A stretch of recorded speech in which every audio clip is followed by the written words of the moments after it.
On Christmas Day, my dad gave me a golden apple. My roommates gasped in envy and immediately demanded I treat them to a meal. I smiled and agreed. I told them to head out first and that I'd join them shortly. When I came out of the bathroom, the dorm was empty. Sharon Everton's laptop was still glowing. I walked over to shut it down. That's when a WhatsApp group named Anti-Gold Digger Alliance popped up on the screen. No wonder she didn't come back last night. Bet she spent the whole night escorting again just to get that golden apple. We have to hit her with a big bill today. Her money's dirty anyway. Spending it for her is basically doing a good deed. There were 4 people in the dorm. 3 of them were in that group chat. There was no doubt that they were talking about me. The friends I'd treated with genuine kindness all this time turned out to be ungrateful snakes. The messages in the WhatsApp group kept coming. My fingers trembled with anger as I scrolled up and read every insult they'd thrown at me. I noticed the group was created last September. The very first message was from Sharon Everton. Did you guys notice? Our roommate, Esther Lane, got picked up by different men in different luxury cars 2 days in a row. Also, everything she wears is designer. I heard even before coming to college that some girls become escorts for money. Never thought we'd have one in our own dorm. No wonder the way they looked at me when I first moved in had always felt off. Back then, I thought I was just being paranoid. To get closer to them, I'd often buy them gifts and treat them to meals. Now I realize that in their eyes, I was just a personal ATM. Right then, my phone rang. Sharon's cheerful voice came through. Esther, why aren't you here yet? We've been waiting forever. I suppressed my anger and said calmly, you guys go ahead. Her tone turned even more chirpy. All right then, don't mind if we do. It wasn't the first time this happened. Whenever I was late, they'd order first and leave me to cover the bill after they were done eating. I'd heard of the restaurant they went to today. The minimum spend was $1,500.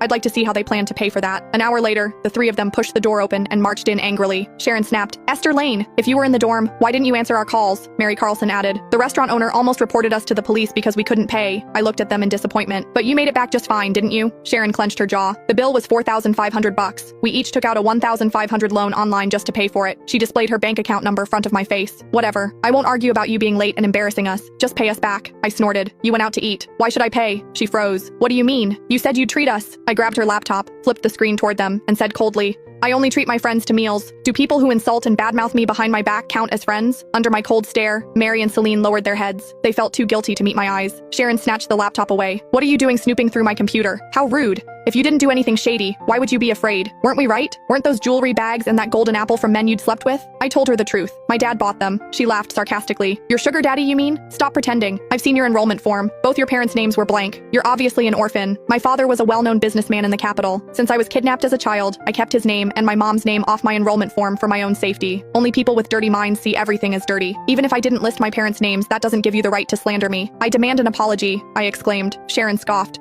You're the one doing disgusting things and you're scared people talk. Apologize to you? In your dreams. If you hadn't been throwing money at us all this time, we wouldn't even be friends with a gold digger like you who sells her body. Now transfer the money to us, or you'll regret it. These people were hopeless. Even saying another word to them felt like I was lowering my standards. I stood up from my bed and looked down at her. From now on, I won't spend another cent on you, and we're not friends anymore. I'm applying to switch dorms tomorrow. I walked out of the dorm directly. I heard Mary and Celine's panicked voices behind me. Sharon